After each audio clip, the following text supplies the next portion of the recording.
नमस्कार दोस्तों। इससे पहले मैंने काफ़ी सारी वीडियोस आपको अपने YouTube चैनल पे प्रोवाइड की है स्टूडेंट लाइफ से रिलेटेड, लेकिन आज की इस वीडियो में हम बात करेंगे पेरेंटिंग पर। 5 ऐसी मेजर मिस्टेक्स के बारे में आज के इस वीडियो में हम जानेंगे जो मिस्टेक्स पेरेंट्स को नहीं करनी चाहिए, क्योंकि कहीं ना कहीं ये मिस्टेक्स करने पर आपके बच्चों के बीच आपके बीच एक गैप क्रिएट होता है रिलेशनशिप में। तो इस गैप को कम करने के लिए ये मिस्टेक्स आपको नहीं करनी चाहिए। अगर आप स्टूडेंट हैं तो इस वीडियो को देख करके अपने पेरेंट्स को ये वीडियो जरूर शेयर करें, और अगर आप पेरेंट्स हैं तो वीडियो में अंत तक बने रहें। बहुत ही कमाल की चीजें आज की इस वीडियो में आप लोगों को बताने वाला हूं। तो आइए अब बात करते हैं हमारी फर्स्ट मेजर प्रॉब्लम के बारे में, दैट इज ओवर प्रोटेक्टिंग। कई बार ऐसा होता है कि कुछ पेरेंट्स अपने बच्चों को लेकर के बहुत ही ज़्यादा प्रोटेक्टिव रहते हैं, हमेशा उनकी प्रोटेक्शन करते रहते हैं कि कोई उनको प्रॉब्लम ना आने पाए। तो देखिए, जब आप उनकी बहुत ज़्यादा प्रोटेक्शन करेंगे तो कहीं ना कहीं उनके अंदर की जो कैपेसिटी है उसको आप डाउन कर रहे हैं। उनके अंदर जो पोटेंशियल है चीज़ों से लड़ पाने की, कहीं ना कहीं आप वो डाउन कर रहे हैं। देखिए, बच्चों को प्रोटेक्शन देना चाहिए, लेकिन जितनी ज़रूरत हो। अगर आप लिमिट से ज़्यादा प्रोटेक्शन देंगे तो आप उनकी ग्रोथ को कहीं ना कहीं डाउन कर रहे हैं। मैं एग्जांपल से समझाता हूं। एक बच्चा है जो साइकिल चलाना सीखना चाहता है, लेकिन आप इतना ज़्यादा उसको प्रोटेक्ट कर रहे हैं कि वो साइकिल चलाना सीख भी लिया है, लेकिन उसके साइकिल के जो साइड के 2 पहिए हैं अगल बगल लगे हुए होते हैं, वो भी आपने अभी तक हटाए नहीं है, इस कारण से कि बच्चा कहीं फिर से गिर ना जाए। साइकिल चलाना तो सीख लिया, ठीक है, लगे रहने देते हैं ना पहिया। तो कहीं ना कहीं जब आप इतना ज़्यादा प्रोटेक्ट करने लग जाते हैं कि मेरे बच्चे को कभी कुछ हो ही ना, कोई दिक्कत ना आए, कोई समस्या ना आए, वो हमेशा खुश रहे, जब आप इतना ज़्यादा प्रोटेक्टिव हो जाते हैं तो आप अपने बच्चों को कहीं ना कहीं बहुत ही ज़्यादा वीक बना रहे हैं, कमज़ोर बना रहे हैं। आपने वो सुनी होगी ना एक कहावत कि पालतू शेर होने से अच्छा है जंगली कुत्ता होना। मेरी बातों को ध्यान से सुनिएगा। पालतू शेर होने से अच्छा है जंगली कुत्ता होना। क्यों? क्योंकि जंगली कुत्ता अपनी क्वालिटी को जानता है, लेकिन शेर अपनी क्वालिटी को भूल जाता है कि उसको दहाड़ना भी होता है, उसको डराना भी होता है। तो वो कहीं ना कहीं वो क्वालिटी भूलने लगता है। सो कहीं ना कहीं अपने बच्चों पे प्रोटेक्शन रखिए, लेकिन इतनी भी ज़्यादा मत रखिए कि वो अपनी ग्रोथ को भी भूल जाएं, अपनी रियल क्वालिटी को भी भूल जाएं। उनको गाइडेंस दीजिए, उनको गाइडेंस दीजिए कि आप इस प्रकार से करिए, आपके लिए बेटर रहेगा, आप ऐसे काम करिए, ये आपके लिए बेटर रहेगा। आप उनको गाइडेंस दीजिए। तो आइए अब बात करते हैं हमारे सेकंड पॉइंट के बारे में, that is micro management. Micro management ये तो बहुत बड़ी समस्या है। जी हाँ, बहुत बड़ी समस्या। क्यों? क्योंकि छोटे छोटे कामों में भी पेरेंट्स को मैंने देखा है ऐसे उलझ जाते हैं बच्चों के साथ कि बच्चों को कुछ करने ही नहीं देते हैं। इससे बच्चों का मैनेजमेंट सिस्टम खराब हो जाता है। जब वो छोटी छोटी चीज़ों को मैनेज करना बचपन से नहीं सीखेंगे तो बड़े होकर के चीज़ों को कैसे मैनेज करेंगे? What is life? It is management. Life क्या है? केवल मैनेजमेंट ही तो है। हम चीज़ों को हमेशा मैनेज करने की ही तो कोशिश करते हैं, कभी अपने थॉट्स को, कभी अपने आसपास की चीज़ों को। हम हमेशा मैनेजमेंट ही तो करते हैं, चीज़ों को बैलेंस करने की ही तो कोशिश करते हैं। कभी कुछ ज़्यादा है तो उसको बैलेंस करने की, कुछ कम है तो उसको बैलेंस करने की। तो हमेशा कम और ज़्यादा को हम क्या करते हैं? बैलेंस करने की कोशिश करते हैं। यही तो लाइफ है। तो कहीं ना कहीं हमेशा बच्चों को जो वो काम करना चाहते हैं, जो वो चीज़ें मैनेज कर रहे हैं, उनको करने दीजिए। नहीं तो ये उनकी क्रिएटिविटी को भी ख़त्म कर सकता है। जी हाँ, अगर आप बच्चों के छोटे छोटे कामों को भी उनको नहीं करने देंगे, मैनेजमेंट नहीं सीखने देंगे, तो फिर आप बाद में उनको डांटेंगे कि तुमको ये करना नहीं आता। क्योंकि जब वो कर रहा था तब आपने खुद उस काम को करना शुरू कर दिया, तो वो कैसे सीखेगा? तो माइक्रो मैनेजमेंट छोड़ दीजिए, ये बच्चों पर बहुत ही बुरा असर डालता है। दूर खड़े होकर के केवल ऑब्जर्वेशन करिए। अगर बच्चा कुछ गलत करे तो उस पर सुधार करिए, लेकिन बीच बीच में जबरदस्ती उस पर घुसने की कोशिश मत करिए। उसके पास भी इंटेलिजेंट है कुछ करने की। तो आइए अब बात करते हैं पॉइंट नंबर 3 की, अनरियलिस्टिक एक्सपेक्टेशन। कई पेरेंट्स ऐसे होते हैं कि बच्चों से बहुत ज़्यादा एक्सपेक्ट करने की कोशिश करते हैं। बच्चों की जो कैपेसिटी है उससे भी ज़्यादा बच्चों से वो एक्सपेक्टेशन रखते हैं कि मेरा बच्चा ये हासिल करके लाए। अगर बच्चे की कैपेसिटी है 70% मार्क्स लाने की, तो उससे 100% मार्क्स की क्यों आप उम्मीद रखते हैं? आपको पता है मेरा बच्चा जब वीक है, अभी ठीक नहीं है, तो उसको मजबूत बनने के लिए समय दीजिए। उससे छोटे जब लेवल पे जब वो काम कर रहा है तो उससे इतनी हायर एक्सपेक्टेशन आप क्यों रख रहे हैं? बचपन में कई बार हर बच्चों के साथ ये होता है, हर माता पिता ये बच्चों के साथ करते हैं। बच्चों को सामान लेने के लिए भेजा, बच्चों ने मार्केट से कुछ ऐसा सामान लेकर के आए जिनकी क्वालिटी सही नहीं है और बच्चों को डांटना स्टार्ट कर देते हैं आप लोग कि मैंने तुमको ये लाने के लिए भेजा, तुमने ऐसा सामान उठा के लेकर के आप चले आए। अरे उसे पता तो हो कि सही क्वालिटी और ख़राब क्वालिटी क्या होती है, उसको क्वालिटी का जो मेजरमेंट का पैरामीटर होता है उसको पता तो हो, उसको इसी चीज़ की जानकारी नहीं है और आप उसको डांट रहे हैं। तो कहीं ना कहीं इतनी ज़्यादा एक्सपेक्टेशन बच्चों से मत रखिए। आप बच्चों पर तमाम तरीके के प्रोफेशन थोपना स्टार्ट कर देते हैं, जैसे कि डॉक्टर, इंजीनियर या तो आईएएस, पीसीएस, तमाम तरीके की चीज़ें हैं वो आप चाहते हैं कि मेरा बच्चा बस ये बन जाए। क्यों इतनी हायर एक्सपेक्टेशन आप बच्चे से रखते हैं? उसकी खुद की भी लाइफ है। आप अपने बच्चे के ओनर नहीं हैं, आप अपने बच्चे के केयर टेकर हैं, यानी कि केवल उसके देखभाल करने के लिए हैं। आप उसकी देखभाल कर सकते हैं, केयर कर सकते हैं, आप उसके मालिक नहीं हैं। आप उस पर मालिकाना मत जताइए। और जब आप ऐसा करते हैं तो कहीं ना कहीं आप एक गैप क्रिएट करते हैं अपने और अपने बच्चों के बीच।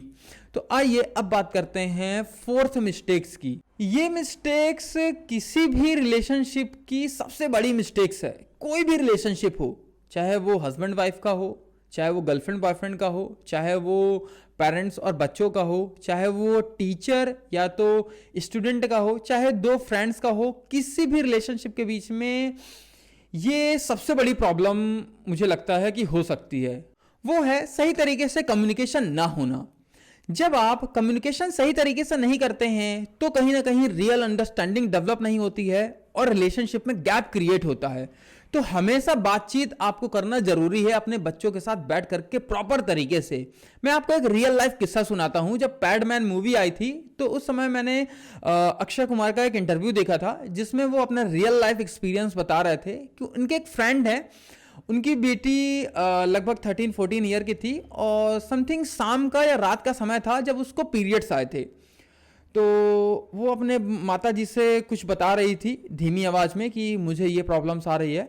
तो रात को अब पैड लेने कौन जाए? तो जब उसने अपने हस्बैंड से बताया कि बच्ची की ये प्रॉब्लम है तो उसके फादर ने उस बच्ची के फादर ने उस बच्ची से बात की, खुल के बात की कि बच्ची आपको ये प्रॉब्लम है, ऐसी समस्याएं हो रही हैं, पेन हो रहा है, क्या प्रॉब्लम्स है। खुल के उस बच्ची से उस फादर ने बात की और वो फादर गए बाहर पैड लेकर के आए और अपनी बच्ची को दिए।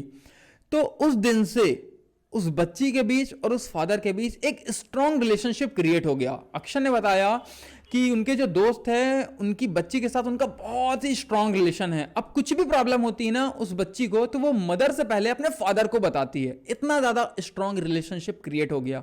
तो कहीं ना कहीं आपको भी अपने बच्चों के साथ बैठ करके डीपली बात करनी चाहिए, उनसे 1-to-1 उनके प्रॉब्लम पर उनसे पूछना चाहिए क्या उनकी समस्याएं हैं। उनको डांटने मत लग जाइए छोटी छोटी समस्याओं को लेकर के कि तुम्हें ये चीज़ नहीं करनी चाहिए। अरे भाई क्यों नहीं करनी चाहिए? वो भी इंसान है, उसके अंदर भी फीलिंग्स है, उससे भी मिस्टेक्स हो सकती है। उसकी मिस्टेक्स को कैसे सुधारा जाए हमें इस पर जरूर काम करना चाहिए। तो आइए इसी के साथ अब बात करते हैं पॉइंट नंबर 5 में, वो है कंपैरिजन। कंपैरिजन मुझे लगता है बहुत ही ज़्यादा बुरी चीज़ है। सोचिए आप बच्चों का दूसरे बच्चों से कंपैरिजन कर रहे हैं कि वो बच्चा कितना अच्छा है और तुम देखो कितने कमज़ोर हो। और सोचिए वही बच्चा अगर बड़े होकर के आपका कंपैरिजन करे किसी दूसरे पेरेंट्स के साथ तो आपको कैसा लगेगा कि देखिए वो पेरेंट्स तो कितने अमीर हैं और आप कितने गरीब हैं। सोचिए उस समय आपको कैसा फील होगा। और आप बच्चों को कितना ज़्यादा हर्ट करते हैं जब आप कंपैरिजन करते हैं। अरे हर कोई अपने आप में यूनिक है, हर किसी की अपनी यूनिक क्वालिटी है। हर किसी से क्यों इतना ज़्यादा हायर एक्सपेक्टेशन रखना कि वो सक्सेस हो ही हो। पीस ऑफ माइंड वो सबसे ज़्यादा इंपॉर्टेंट है। इससे पहले मैंने एक वीडियो बनाया भी है, रियल सक्सेस क्या है, रियल हैप्पीनेस क्या होती है। उसका लिंक ऊपर आई बटन में मिल जाएगा, डिस्क्रिप्शन पे भी मैं दे दूंगा, उसको जा करके आप देखिए। तो कहीं ना कहीं आपको ये मिस्टेक्स नहीं करनी चाहिए। कंपैरिजन कभी भी नहीं करना चाहिए अपने बच्चों का किसी अदर के साथ। उसका कंपैरिजन उसी के साथ करिए कि बेटा लास्ट टाइम आपने इतने समय में इतनी ज़्यादा ग्रोथ हासिल कर ली थी, 2x 3x आपकी ग्रोथ थी इतने पर्टिकुलर टाइमिंग पे, तो इस पर्टिकुलर टाइमिंग पे आपको तो इससे ज़्यादा जाना चाहिए था, आप क्यों नहीं जा पा रहे हो।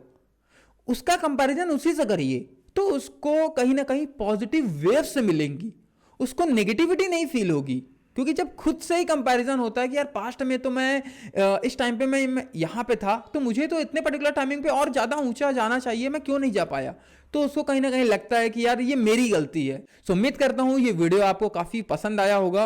रियली अगर वीडियो आपको पसंद आया तो कमेंट करके मुझे जरूर बताइएगा कि क्या चीजें आपको सीखने को मिली। अगर किसी पर्टिकुलर टॉपिक पर आप वीडियो चाहते हैं, अगर आप इस पर वीडियो चाहते हैं कि बच्चों में नई हैबिट कैसे आसानी से बिल्ड कराई जा सकती है, ऐसी कौन सी एक टेक्निक है जिसकी मदद से हम बच्चों के साथ बहुत ही इजीली बिहेव करके उनसे कोई भी काम करा सकते हैं, कोई भी नई हैबिट बिल्ड करा सकते हैं उनके अंदर। मैं अपना रियल लाइफ एक्सपीरियंस भी एक आप लोगों के साथ शेयर करता हूं। जब मैं 2 साल एज अ टीचर स्कूल में काम किया, मुझे याद है लगभग 7 से 8 महीने के दौरान स्कूल में छोटे छोटे बच्चे हुआ करते थे, तो कहीं ना कहीं मारपीट होना या कहीं चोट लगना ये तो लाजमी है। तो लगभग 7 से 8 केसेस ऐसे हुए जहां पे बच्चों को कट गया, खून बहने लगा, कोई अदर इशू आ गया, कुछ ना कुछ ऐसे इश्यूज आते थे। और ज़्यादातर बच्चों के ये इश्यूज मैं ही रिजॉल्व करता था। मैं बच्चों के साथ बैठता था, उनसे पूछता था कैसे लगा, क्यों लगा, क्या किया, ये चीज़ नहीं करना चाहिए। तो बच्चों को बड़ा डीपली मैं समझाता था। एक बच्चे को तो मैंने खुद ही मार दिया था नीम की स्टिक से, उसके इस थंब में काफ़ी ज़्यादा चोट लग गई थी। उसको फिर मैंने डीपली समझाया कि तुमने ये मिस्टेक्स की जिस कारण से मुझे ये करना पड़ा, और तुमने ऐसे कर दिया और तुम्हारा हाथ आ गया जिस कारण से तुम्हें यहाँ पे चोट लगी। फिर मैंने उसके हैंड में लगभग 10 से 15 मिनट यहाँ पे मालिश भी की, और तब जाकर के उसका हैंड थोड़ा सा ठीक हुआ, और फिर जाकर के मुझे भी थोड़ा सा रिलैक्सेशन आया। उसके हैंड में थोड़ी सी चोट लग गई थी, हाथ फूल आया था क्योंकि उसने हैंड ही ऐसा कर दिया था। लेकिन मैंने उसके साथ कम से कम फिर आधे घंटे 20 मिनट समथिंग समय स्पेंड किया होगा। उस दिन के बाद से वो बच्चा थोड़ा सा तो सुधर गया था, मतलब वो मिस्टेक्स करना रियली उसने बंद कर दिया था। मेरे साथ वो बहुत ही अच्छे से बिहेव करता था, नहीं तो वो थोड़ा सा रूडली भी बिहेव करता था। तो मैंने उसके साथ समय दिया, उसके साथ फिर बैठ करके मैंने कम्युनिकेशन भी किया उस दिन। ऑल इज गुड, फिर वो सारी चीजें सही हो गई। तो बच्चों के साथ बैठिए, कम्युनिकेशन करिए, कंपैरिजन मत करिए, उनको समय दीजिए, जो वो करना चाहते हैं उनको करने दीजिए, गाइडेंस दीजिए। जी हाँ, प्रोटेक्शन मत दीजिए, बहुत ज़्यादा माइक्रो मैनेजमेंट मत करिए उनकी लाइफ में। सो वीडियो पसंद आया तो वीडियो सभी के साथ शेयर करें। जो भी आपके आसपास पेरेंट्स हैं, जो भी आपके एल्डर्स हैं, आपको बहुत ज़्यादा ओवर प्रोटेक्ट करते हैं या बहुत ज़्यादा माइक्रो मैनेजमेंट करते हैं, उनके साथ इस वीडियो को जरूर शेयर करें। और अगर आपके माइंड में कोई टॉपिक है तो मुझे इंस्टाग्राम पर भी आप बता सकते हैं। नीचे इंस्टाग्राम का लिंक मैंने दे रखा है, वहां पर भी आप मेरे साथ कनेक्ट हो सकते हैं। डे टू डे लाइफ की मेरी अपडेट्स बहुत सारी मैं इंस्टाग्राम पे शेयर करता हूं, बहुत सारे टूर एंड ट्रेवल में अक्सर करता रहता हूं। उसकी अपडेट भी आपको नीचे इंस्टाग्राम पे मिल जाएगी, उसका लिंक मैंने नीचे डिस्क्रिप्शन पे दे रखा है।